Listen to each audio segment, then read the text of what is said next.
Ya, untuk analisis regresi moderasi yang pertama kita lakukan adalah persiapan datanya terlebih dahulu. Nanti bisa dibuka file ini ya, klien 1201 data dan hasil regresi moderasi. Kita tunggu sebentar. Ya, seperti ini ya untuk data awal. Jadi data awal kan bentuknya seperti ini bentuknya horizontal ya, horizontal seperti ini. Lalu ditabulasi seperti ini menjadi bentuk vertikal seperti ini. Jadi nilai ini sama dengan yang di sini ya, cuma posisi tabelnya saja yang diubah. Jadi seperti itu. Nah, seperti ini. Nah, di sini sudah saya susun. Ini ada nomor, tahun dan perusahaan, dan serta ini adalah variabelnya. Jadi penyusunannya seperti ini. X1, X2, Z, X1 underscore Z ini adalah moderasi untuk DR ke pertumbuhan. X2Z ini adalah KM ke pertumbuhannya terhadap ini Robbins Q. Nah, ini seperti ini untuk pengkodeannya. Lalu data ini karena di sini ada masalah di asumsi klasik dan nilai signifikasinya, maka dilakukan eliminasi. Nah, ini ya data eliminasinya, nanti saya jelaskan bagaimana untuk mengeliminasinya. Cuma di sini sudah ada penomorannya ya. Jadi di sini dilihat ada data yang tidak urut. Nah, ini ada yang tidak urut. Jadi ini data nomor 1 tidak ada. Kemudian ini juga ada yang nah ini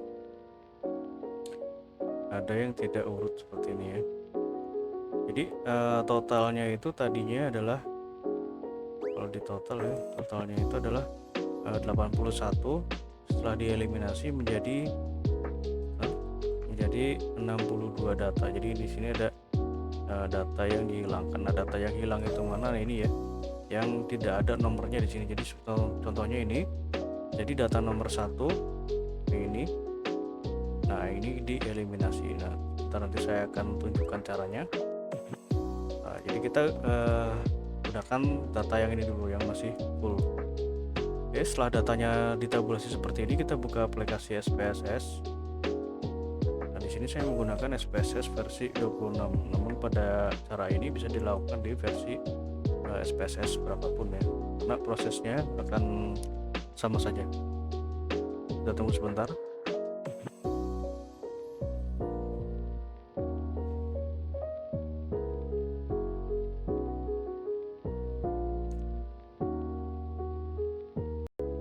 Ya, akan muncul tampilan seperti ini. Lalu kita klik ke variable view. Nah, kita masukkan ini ya, kita copy ini. Jadi kode dari variabelnya ini kita copy, kemudian kita paste di sini di name.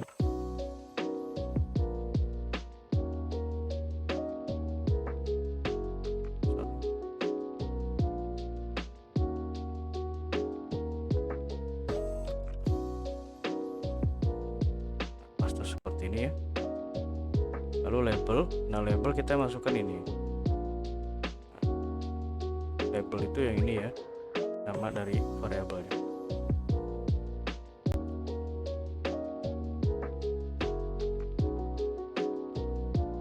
Nah, setelah seperti ini kita masuk ke data view. Nah, kita copy ini seluruhnya. Oh ya, jadi untuk yang moderasi ini adalah perkalian ya. Jadi perkalian data DER dan data pertumbuhan. Nah, ini adalah rumusnya seperti ini ya. Ini bisa diikuti. Nah, ini kita copy seperti ini, kemudian kita paste di sini. Nah, seperti ini untuk tabulasi datanya di SPSS. Jadi yang pertama kita lakukan adalah uji asumsi klasik dan regresi linear berganda. Caranya klik analyze, kemudian regression linear. Nah, kita masukkan Robbins Q ini ke dependent, kemudian DR dan pertumbuhan set kita masukkan ke independent. Kemudian kita pilih statistik, kita centang collinearity diagnostic dan Dubin Weston, continue. Plot kita masukkan shape rate ke X dan S receipt ke Y, kemudian centang histogram dan normal probability plot, continue, save. Kita centang standardize. Nah, ini yang penting ya, standardize, continue, kemudian oke.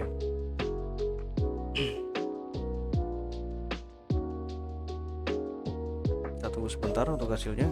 Nah, seperti ini ya hasilnya. Jadi ini adalah kita menggunakan data yang full ya, data yang penuh. Nah, di sini dapat kita ketahui untuk R-square-nya adalah 0,041. Kemudian untuk uji F parsial, F simultannya adalah nilai sigma ini lebih besar dari 0,05. Dan kemudian untuk uji T parsial, seluruh signifikasinya ini di atas 0,05. Artinya pada pengujian ini ya, regresinya data penuh ini, untuk regresinya sendiri itu mulai dari R, F, dan T itu ditolak ya, jadi nilainya tidak memenuhi kriteria. Kemudian kita lihat juga untuk nilai dari yang lain-lainnya ya, seperti normalitas di sini. Nah, normalitas itu bisa dilihat dari sini ya, bentuk grafiknya ini. Jadi grafiknya ini harus membentuk bell shape ya, seperti itu. Nah, di sini berarti ada kemungkinan ada permasalahan di normalitasnya. Nah, untuk mengecek normalitasnya caranya seperti ini: analyze, kemudian non parametric, legacy dialog ya, sampai ke S. Ini kita masukkan standardize ke ini ya, nomor sebelah sini, kemudian ke klik exact, kita centang Monte Carlo untuk menampilkan uji alternatifnya. Continue lalu oke. Nah, ini adalah hasil uji dari normalitas datanya. Di sini kita bisa lihat nilai asymmetric to tail 0,00 ya. Kemudian Monte Carlo sig nilainya adalah 0,002. Nah, ini masih di bawah 0,5, maka data ini belum dapat dikatakan berdistribusi normal. Nah, kemudian untuk asumsi klasik yang terakhir adalah uji heteroskedastisitas. Caranya klik transform, kemudian complete variable. Nah, target variable kita tulis di sini abs underscore res ini, kemudian number expression kita klik seperti ini, lalu function group kita pilih all, double klik di abs. Nah, kemudian kita double klik di sini ya, standardize residual. Nah, seperti ini, lalu klik OK.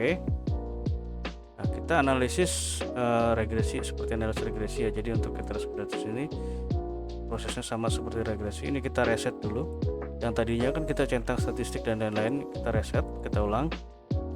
Nah, kita masukkan X1 sampai dengan Z ini ke independen. Nah, yang berbeda di sini ya. Jadi ABS residual ini kita masukkan ke dalam dependen. Lalu kita klik OK. Nah, ini adalah uji heteroskedastisitasnya. Supaya tidak tertukar, kita bisa beri nama, double klik ya. Double klik. Kita tulis di sini. Itu heteroskedastisitas. Nah, jadi seperti ini untuk proses regresinya. Nah, tapi di sini kan ada permasalahan ya.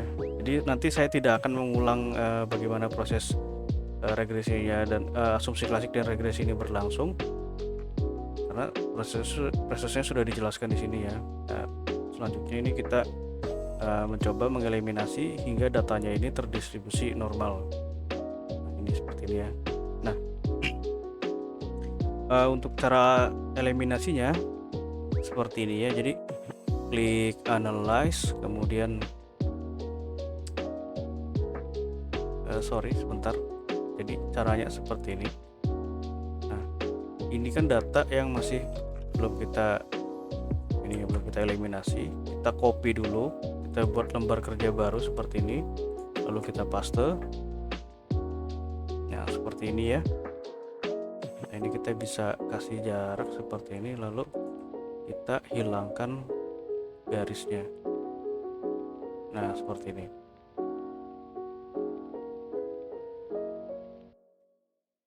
Kita masuk ke SPSS. Nah, hasil pengujian regresi yang tadi, yang ini yang sudah kita lakukan ini. Nah, ini akan muncul nilai seperti ini ya. Jadi res1 adalah unstandardized residual, ABS res adalah absolute residual. Nah, kita copy ikan ini dulu.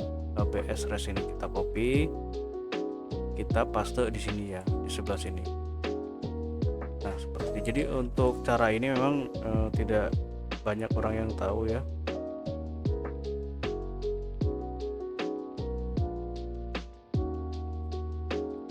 Dan ini juga merupakan salah satu rahasia dapur dari analisis untuk eliminasi data ini ya. Kebanyakan yang di eliminasi itu mulai dari variabelnya ini. Ini adalah metode yang saya kembangkan sendiri. Jadi yang dianalisis, yang di eliminasi nanti dari ini ya, dari unstandardized residualnya. Oke, setelah seperti ini ya, kita kembali ke sini. Ini kita bisa hapus dulu, clear supaya tidak mengganggu. Nah, setelah seperti ini kita klik analyze, kemudian descriptive, kemudian explore. Nah, kita masukkan ini ya, unstandardized residual ini ke dependent list, kemudian statistik kita centang outlier, continue, plots kita centang normality.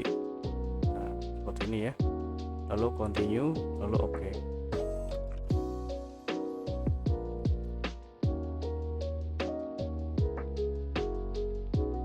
Nah, akan muncul seperti ini ya. Nah, ini. Nah, ini adalah yang bintang-bintang ini adalah nilai ekstrim ya. Jadi ini adalah nilai ekstrimnya atau nilai outliernya. Nah, sini kita bisa lihat untuk nilai outlier ini. Namun untuk lebih jelasnya kita bisa lihat yang di sini extreme value ini. Jadi ini sama saja ini kan bentuk grafiknya. Nah, ini adalah bentuk tabelnya. Nah, di sini adalah nilai dari extreme value. Di extreme value ini yang dikatakan sebagai data outlier. Nah, di sini ada dua kriteria ya untuk clusters ini. Jadi ada yang highest, jadi nilai yang tertinggi, kemudian lowest adalah nilai yang terendah. Nah, ini kita bisa hilangkan ya nilai ini ya, kita hapus. Nah, nilai ini adalah sebentar supaya lebih jelas.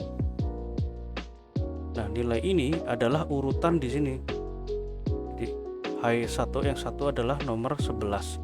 Nah, kita lihat sini nomor 11. Nah, ini nomor 11 di sini berapa value-nya? 11,624. Ini sama kan?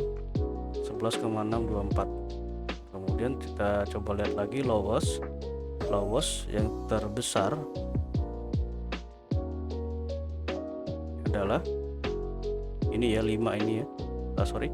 Lowest yang terbesar ini 1. Kita lihat nilainya adalah minus 297. Nah, ini minus 297. Nah, seperti ini.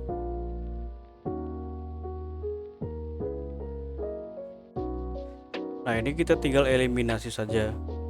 Tapi yang dieliminasi bukan yang di sini, melainkan karena kalau kita eliminasi di sini nanti ya kita bingung ya. Ini data mana yang sudah kita hilangkan. Maka dari itu kita eliminasinya di sini. Nah, seperti ini. Kita cari di sini highest 1, nomor 1.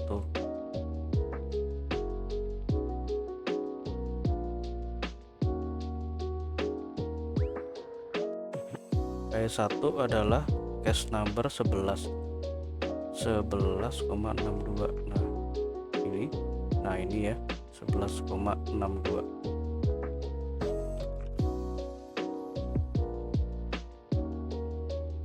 Ini kita hilangkan. Tapi untuk lebih cepatnya seperti ini ya, kita sort dulu supaya tidak mencari satu persatu. Nah, seperti ini. Nah, seperti ini. Maka ini akan otomatis tersusun ya dari yang terbesar ke terkecil atau bisa sebaliknya. Cuma biasa yang saya lakukan adalah seperti ini. Nah, jadi ini sudah otomatis ya. 161 kan sama ya, 161, 22, 76 dan 37. Nah, seperti ini. Nah, kita hilangkan dulu yang atas ini. Kita jangan hilangkan semua tapi bertahap ya, seperti ini contohnya. Nah, seperti itu, dan yang paling atas. Nah, seperti ini. Kita hilangkan, kemudian kita kembalikan urutannya.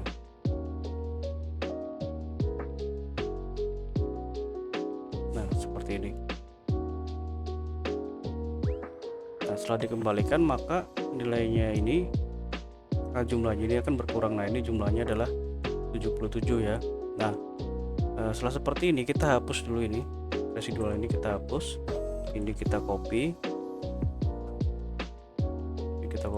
kita kembali ke sini. Nah, ini residualnya, kita klik kanan, clear, kemudian kita CTRL-A, select all, kita clear juga. Oke, nah seperti ini kita paste ya. Jadi kita paste data yang dari sini, yang sudah kita eliminasi tadi. Jadi untuk eliminasinya itu bertahap, karena setiap pengujiannya itu nanti nilai residualnya juga akan berbeda-beda ya. Oke, seperti itu. Kita lakukan regresi ulang. Kita masukkan ke BinSQ, kita klik lagi statistik.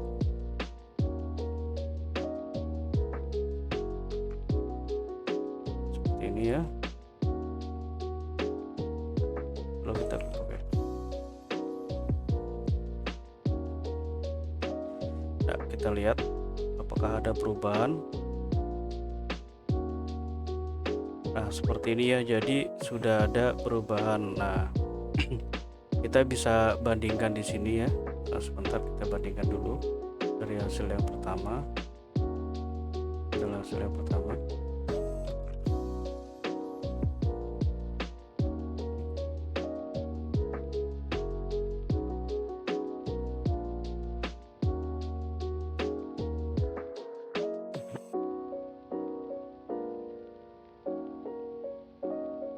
Nah, seperti ini ya, bisa kita bandingkan side by side seperti ini. Jadi untuk R square yang tadinya 0,041 ini meningkat ke 0,80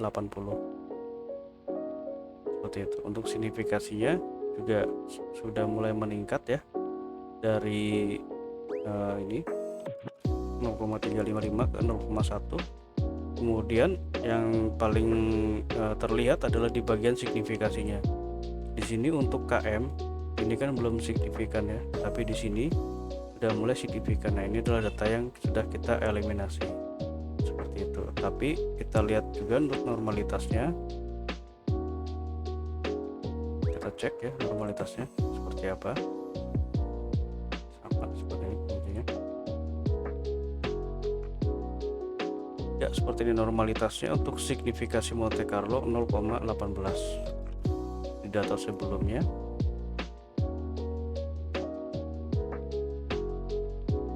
Adalah ini ya, 0,002. Nah, sudah ada peningkatan.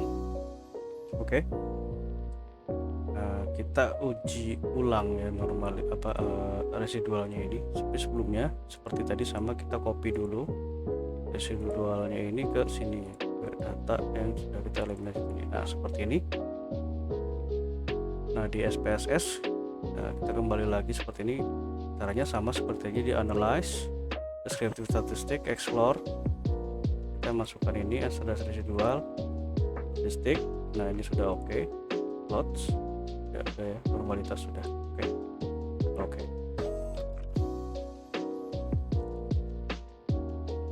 Nah, kita lihat di sini. Nah, ini ya, nah seperti ini.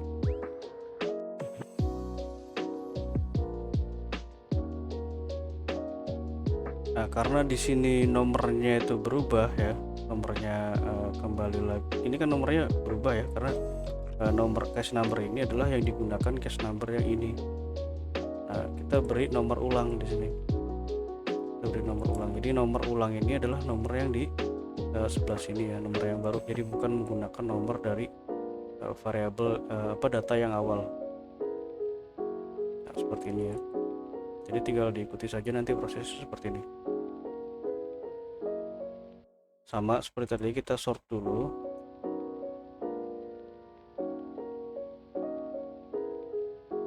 Nah, seperti ini ya, kita sort.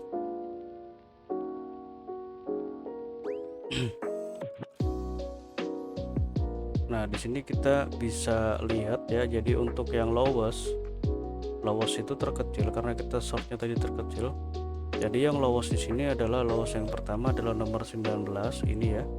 Nomor 19, nomor 67 dan nomor 25. Nah, ini kita bisa coba 3 dulu ya. Ketiga eliminasi yang paling kecil, kita coba eliminasi yang paling atas juga, jadi 61, 35 dan 49. Nah ini yang dilihat ini ya, 61, 35, 49. Nah, seperti ini kita delete seperti ini, kemudian kita kembalikan lagi urutannya.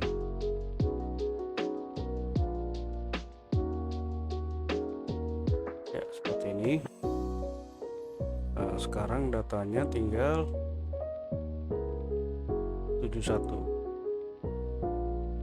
Nah kita hapus dulu ini ya, kita hapus ya, ini kita bisa copy, kemudian kita kembali ke SPSS. Nah, ini residual yang kita bisa hapus dulu, kita bisa delete seperti ini. Nah seperti ini ya, 71. Oke, kita ulang lagi analisisnya. Jadi memang ini harus beberapa kali ya, dan juga selain memperhatikan nilai normalitas, juga harus memperhatikan dari asumsi klasiknya, jadi tidak bisa sembarangan ya.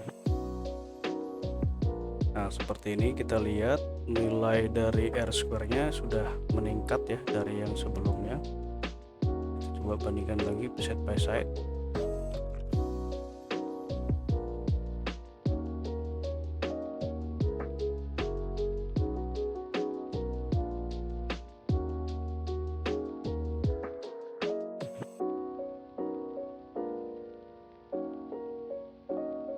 Ya seperti ini ya, kita bisa lihat untuk R-square ini sudah meningkat, yang tadinya 0,080 menjadi 0,249. kemudian untuk sig itu sudah signifikan ya, 0,0. jadi untuk uji F ini signifikan, dan untuk uji T ini masih sama, cuma ini signifikasinya meningkat seperti itu. Coba kita uji normalitasnya. Nah, seperti ini, lalu oke. Ya seperti ini ya, jadi sudah normal ya, dapat dikatakan normal karena nilai Monte Carlo sig ini 0,106. Kita coba uji heteroskedastisitasnya, langsung kita bisa oke.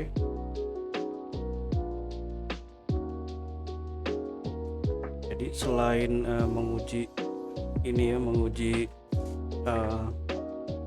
normalitas, kita juga harus perhatikan dari asumsi klasiknya. Nah seperti ini. Nah ini kan masih ada masalah di KM ya, KM ini. Jadi ini belum lolos untuk heteroskedastisitasnya. Kemudian untuk ini Dubin Weston ini juga masih kecil. Dubin Westonnya itu harus 1,7, ini masih 1,63. jadi seperti itu untuk prosesnya, untuk proses eliminasinya kurang lebihnya seperti itu. Dan ini prosesnya bisa memakan waktu yang lumayan ya, karena kita harus berulang kali mengeliminasinya seperti itu.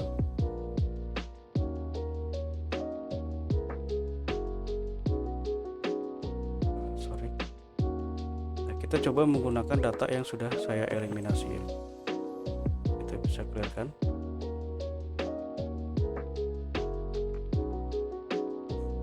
Nah, ini data eliminasi.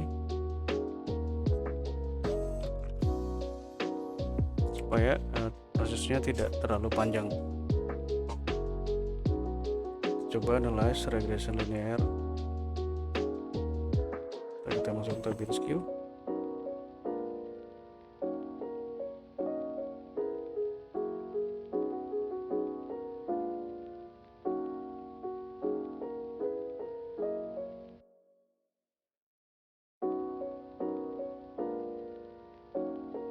Ya seperti ini ya, jadi R-square nya adalah 0,24, Dubin Weston sudah di atas 1,7. ANOVA nya untuk uji simultannya di atas sudah di bawah 0,05. kemudian untuk T masih sama ya, hanya variabel KM yang signifikan. Nah, seperti ini untuk bentuk grafiknya. Oke, kita uji normalitas.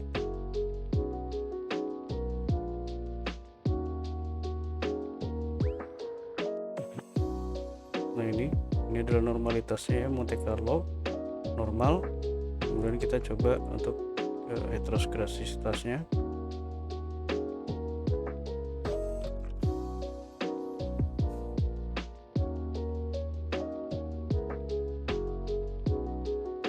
Nah, ini heteroskedasitasnya, jadi signya ini sudah di atas 0,5 seluruhnya, maka ini tidak terjadi gejala heteroskedasitas. Dan untuk uji asumsi klasiknya juga semuanya sudah terpenuhi ya.